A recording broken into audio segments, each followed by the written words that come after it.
2900 kilogram വരുന്ന സ്ഫോടക വസ്തു ഉപയോഗിച്ച് ഡൽഹി എന്ന് പറയുന്ന തലസ്ഥാനം പൂർണ്ണമായും കത്തിച്ചു കളയാനും ഇന്ത്യയിലെ വിവിധ നഗരങ്ങളിൽ ഒരേ സമയം സ്ഫോടനം നടത്താനുമുള്ള വൈറ്റ് കോളർ ടെററിസത്തിൻ്റെ ഒരു നീക്കത്തെ പൂർണ്ണമായിട്ടും തകർത്തെറിഞ്ഞത് മെഡിക്കൽ വിദ്യാഭ്യാസം നേടിയിട്ടുള്ള ഒരു IPS ഉദ്യോഗസ്ഥനാണ്.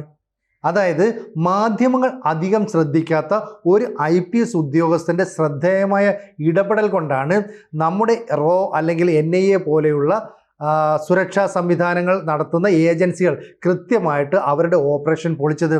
ജമ്മു കാശ്മീരിലെ സ്പെഷ്യൽ സൂപ്രണ്ടായിട്ടുള്ള സന്ദീപ് ചക്രവർത്തി ഡോക്ടറായിരുന്നു അദ്ദേഹം. അതിനുശേഷം സിവിൽ സർവീസിൻ്റെ മോഹം തലയ്ക്ക് പിടിച്ചതോടുകൂടി പരിശീലനം നടത്തി IPS നേടിയെടുത്ത ഉദ്യോഗസ്ഥൻ.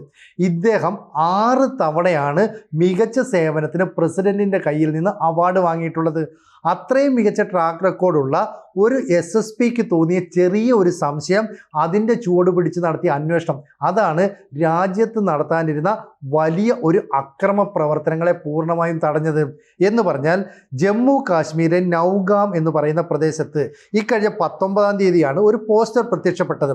അതായത് സ്കെച്ച് വെച്ചും മറ്റും എഴുതിയ രീതിയിൽ അവിടുത്തെ സുരക്ഷാ സേനയെ പ്രകോപിപ്പിക്കാൻ പോലീസിനെ പ്രകോപിപ്പിക്കാൻ വേണ്ടി പട്ടാളത്തിനും പോലീസിനും ഞങ്ങൾ വലിയ തിരിച്ചടി നൽകും, ഇത്തരമൊരു ബോർഡുകൾ പ്രത്യക്ഷപ്പെട്ടു. ഏതാണ്ട് 6 വർഷത്തിന് ശേഷമാണ് ജമ്മു കാശ്മീരിൽ അത്തരമൊരു ബാനർ അല്ലെങ്കിൽ ബോർഡ് പ്രത്യക്ഷപ്പെടുന്നത്. പോലീസുകാർ ഇത് അന്വേഷിച്ചു. സാധാരണ ഗതിയിലുള്ള താഴെത്തട്ടിലുള്ള പോലീസുകാർ പറഞ്ഞു ഇതൊരു സാധാരണ സംഭവമാണ്, വലിയ ഗൗരവം കൊടുക്കണ്ട. പക്ഷേ ജനങ്ങളുമായിട്ട് ഇടപഴകുന്ന പോലീസ് സൂപ്രണ്ട് ആയതുകൊണ്ട് തന്നെ ഈ സന്ദീപ് ചക്രവർത്തിക്ക് അതിലെന്തോ ഒരു സംശയം, ഇതിൻ്റെ ചുവട് പിടിച്ചൊന്ന് അന്വേഷിക്കും, എവിടെ നിന്നാണ് ഈ ചുവരെഴുത്ത് വന്നു തുടങ്ങിയത്, ഇതിൻ്റെ CCTV ദൃശ്യങ്ങൾ ശേഖരിക്കുന്നു പറഞ്ഞു. അങ്ങനെ പോലീസുകാർ CCTV ദൃശ്യങ്ങൾ ശേഖരിച്ചപ്പോൾ ചെന്നുപെട്ടത് ഒരു പള്ളിയിലെ ഇമാമിൻ്റെ അടുത്തേക്കാണ്. ആ മൗലവിയുടെ പേര് ഇർഫാൻ എന്നായിരുന്നു. ഇർഫാനെ വിളിച്ചു.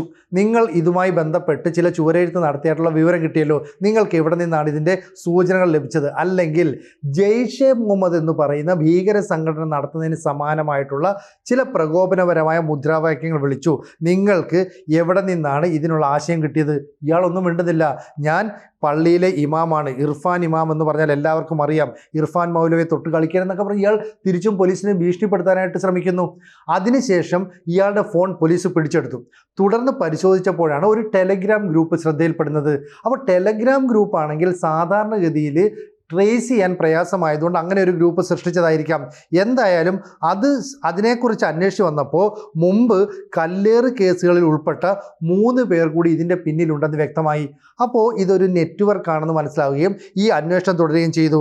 അങ്ങനെ നോക്കിയപ്പോഴാണ് ശ്രീനഗർ മെഡിക്കൽ കോളേജിലെ പാരാമെഡിക്കൽ സ്റ്റാഫായി ജോലി ചെയ്ത ഒരാൾ ഇവിടേക്ക് വരുന്നു. ഇവിടെ പഠിച്ചിരുന്നതും ഇതുമായി ബന്ധപ്പെട്ട് റിക്രൂട്ട് ചെയ്തതുമായ മറ്റ് ചിലരിലേക്ക് അന്വേഷണം എത്തുന്നു. തുടർന്ന് മൗലവിയുടെ ഭാര്യയെ വിളിച്ച് ചോദ്യം ചെയ്തു. അവരെ വിളിച്ച് വിശദമായി ചോദ്യം ചെയ്തപ്പോഴാണ് ഇവിടെ വനിതാ വിഭാഗത്തിൻ്റെ തലപ്പത്തേക്ക് റിക്രൂട്ട് ചെയ്യപ്പെട്ട ഡോക്ടറുണ്ട്, ഡോക്ടർ ഷഹീനെ കണക്ട് ചെയ്യപ്പെടുന്നതും. അപ്പോൾ ഇവരെ റിക്രൂട്ട് ചെയ്തത് ഈ മൗലവിയുടെ ഭാര്യയാണെന്ന് വ്യക്തമാകുന്നു. അങ്ങനെ ഇവർ തമ്മിലുള്ള ബന്ധം കൃത്യമാണ്. അപ്പം ഇതേ വനിതാ ഡോക്ടറെ കാറിൽ നിന്നാണ് പിന്നീട് ഈ AK-47 കണ്ടെത്തുന്നതും. തുടർന്ന് ഡോക്ടർ ആദിൽ അതുപോലെ തന്നെ മുസമ്മിൽ ഇവരുമായിട്ടുള്ളതൊക്കെ ബന്ധങ്ങൾ കൃത്യമായിട്ട് ഈ പോലീസ് സൂപ്രണ്ട് കണ്ടെത്തുകയാണ്. അങ്ങനെ കണ്ടെത്തിയതിന് ശേഷം ഈ സ്ഫോടക വസ്തുക്കളുടെ ശേഖരം എവിടെയാണെന്ന് ജമ്മു കാശ്മീർ പോലീസും സ്റ്റേറ്റ് പോലീസ്, വിവിധ സംസ്ഥാനങ്ങളിലെ പോലീസും NIAയും ഒക്കെ സംയുക്തമായിട്ട് പരിശോധന നടത്തുകയും ഇവ കണ്ടെത്തുകയും ചെയ്തു. ഇവരെ പോലീസ് പിടികൂടിയെങ്കിലും ഈ അറസ്റ്റിൻ്റെ വിവരം പുറത്തേക്ക് വിട്ടില്ല. തുടർന്ന് 88 ബാഗുകളിലായി സൂക്ഷിച്ചിരുന്ന 2900 ഗ്രാം സ്ഫോടക വസ്തുവാണ് പിടികൂടിയത്. ഇത്രയും സ്ഫോടക വസ്തു കൊണ്ട് ഡൽഹി എന്ന് പറയുന്ന തലസ്ഥാന നഗരത്തെ പൂർണ്ണമായിട്ടും കത്തിച്ച് കളയാൻ കഴിയും. അങ്ങനെയുള്ള അന്വേഷണത്തിലേക്ക് ഡോക്ടർ സന്ദീപ് ചക്രവർത്തി ഒരു നീക്കം നടത്തുകയും ഈ നീക്കം കൃത്യമായിട്ട് NIAയിലേക്കും റോയിലേക്കുമൊക്കെ അറിയിക്കുകയും ചെയ്തു.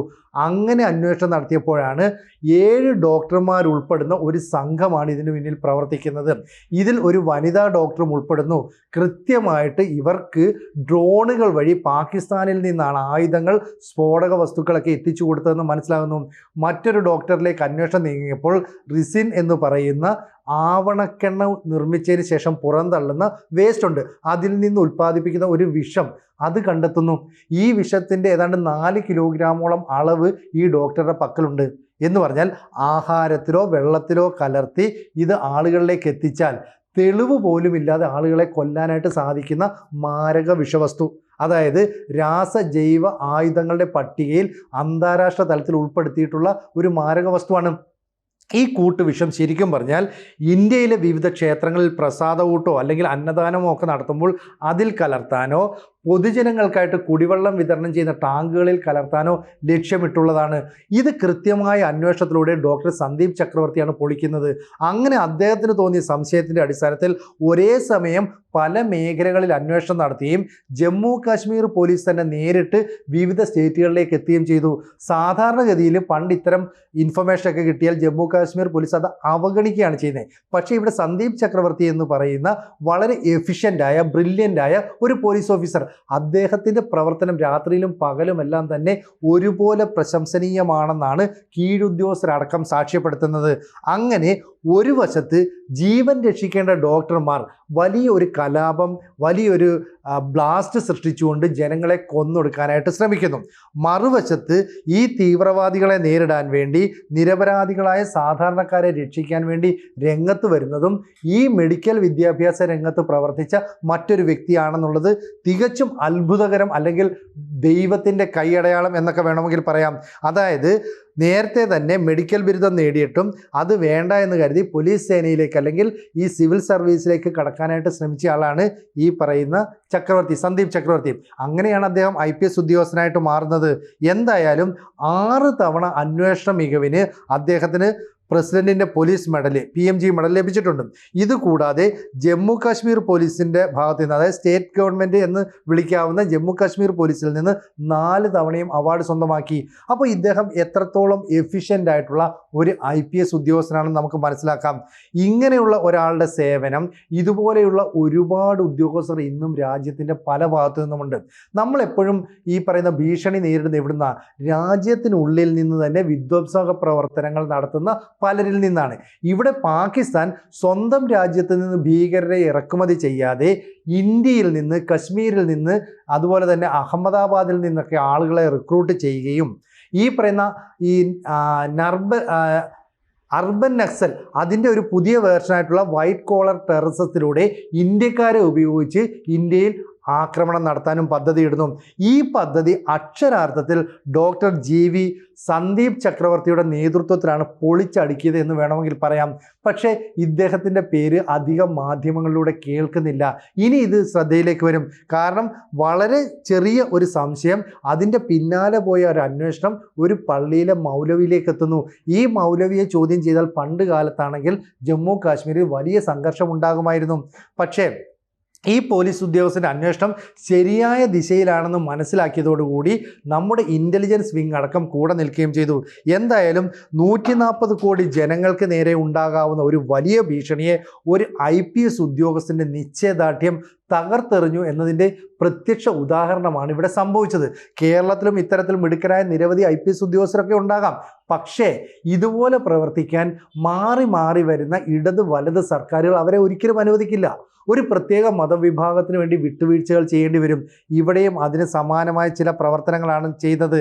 എന്തായാലും ഈ പറയുന്ന ഇമാമിലേക്ക് അന്വേഷണം നീങ്ങിയതുകൊണ്ട് മാത്രമാണ് ഇത്തരത്തിൽ ഒരു വലിയ സ്ഫോടനം രാജ്യ തലസ്ഥാനത്ത് നടത്താൻ പദ്ധതി ഇട്ടിരിക്കുന്ന വിവരം നമ്മൾ അറിയുന്നത്. അങ്ങനെയാണ് 2 വീടുകളിൽ നിന്ന് ഈ പറയുന്ന 2900 കിലോഗ്രാമോളം സ്ഫോടക വസ്തുക്കൾ പിടികൂടിയത്.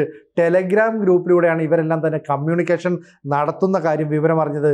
മാത്രമല്ല പാകിസ്ഥാനിലെ ഹാൻഡിലുകൾ ഡ്രോൺ ഉപയോഗിച്ച് സ്ഫോടക വസ്തുക്കൾ, ആയുധങ്ങൾ, ഒപ്പം തന്നെ ഈ വിഷവസ്തുക്കൾ നിർമ്മിക്കാൻ വേണ്ട സഹായങ്ങളൊക്കെ എത്തിച്ചു കൊടുക്കുന്നു എന്നുള്ളതും മനസ്സിലായി. അപ്പോൾ പാകിസ്ഥാൻ്റെ അല്ലെ ലഷ്കർ ഇ തോയ്ബ പോലെയുള്ള ഭീകര സംഘടനകളുടെ സ്വപ്നം എന്ന് പറയുന്നത് ഇന്ത്യയിൽ ഒരു ടെററിസ്റ്റ് ആക്രമണം നടത്തുക, ഓപ്പറേഷൻ സിന്ദൂറിന് ഒരു തിരിച്ചടി നൽകുക, ഇതായിരുന്നു. ഈ ലക്ഷ്യത്തിന് വേണ്ടി ഇന്ത്യയിൽ നിന്ന് തന്നെ ഈ പറയുന്ന വൈറ്റ് കോളർ ടെററിസത്തിൽ ഉൾപ്പെടുന്ന ഡോക്ടേഴ്സ്, എഞ്ചിനീയേഴ്സ്, IT പ്രൊഫഷണൽ ഉൾപ്പെടുന്ന വിദ്യാസമ്പന്നരെ തെരഞ്ഞു പിടിച്ച് അതിന് വേണ്ടിയിട്ട് ഒരു ഗ്രൂപ്പ് ഉണ്ടാക്കിയുള്ള പ്രവർത്തനം നടത്തുന്നു. അപ്പോൾ 2 വർഷമായി ഇതിൻ്റെ പ്രവർത്തനങ്ങൾ കൃത്യമായി നടത്തി മുന്നോട്ട് പോയിക്കൊണ്ടിരിക്കുകയായിരുന്നു. അതിനൊടുവിലാണ് ഇത്തരം ഒരു ആക്രമണം നടത്താനായിട്ട് പദ്ധതിയിടുന്നത്. പക്ഷേ ഒന്നിനു പുറകെ ഒന്നായിട്ട് ഇതിന് പിന്നിൽ പ്രവർത്തിച്ച ഡോക്ടർമാരെ ഉൾപ്പെടെ പിടികൂടിയത് GV സന്ദീപ് ചക്രവർത്തി എന്ന് പറയുന്ന ഈ IPS ഉദ്യോഗസ്ഥനാണ്. അപ്പോൾ ജമ്മു കാശ്മീരിലെ സ്പെഷ്യൽ സൂപ്രണ്ട് ഓഫ് പോലീസ് എന്ന പദവിയിലിരിക്കുന്ന ആയിരിക്കുന്ന അദ്ദേഹം ജനങ്ങളുമായിട്ട് കൂടുതൽ ഇടപഴകിയതുകൊണ്ട് മാത്രമാണ് ഇത്തരത്തിലുള്ള ഒരു രഹസ്യ നീക്കത്തെക്കുറിച്ചുള്ള അറിവ് ലഭിച്ചത്. ഈ അന്വേഷണം കൃത്യമായ ദിശയിലേക്ക് പോയതുകൊണ്ട് നമ്മുടെ NIA പോലെയുള്ള ഏജൻസികൾക്ക് വലിയൊരു ആക്രമണത്തെ, സ്ഫോടനത്തെ പൂർണ്ണമായിട്ടും തടയാൻ കഴിഞ്ഞു. എന്തായാലും ഈ പോലീസ് ഉദ്യോഗസ്ഥൻ്റെ ആത്മാർത്ഥമായ സേവനത്തിന്, അദ്ദേഹത്തിൻ്റെ സമയോചിതമായ ഇടപെടലിന് നമ്മൾ എഴുന്നേറ്റ് നിന്ന് സല്യൂട്ട് ചെയ്യേണ്ട ഒരു സമയമാണിപ്പോഴെന്നാണ് ഇതിലൂടെ ഓർമ്മപ്പെടുത്താനുള്ളത്. കൂടുതൽ വാർത്തകളും വിശേഷങ്ങളും നിങ്ങളിലേക്ക് എത്താൻ ABC മലയാളം സബ്സ്ക്രൈബ് ചെയ്യുക, ബെൽ ബട്ടണും അമർത്തുക.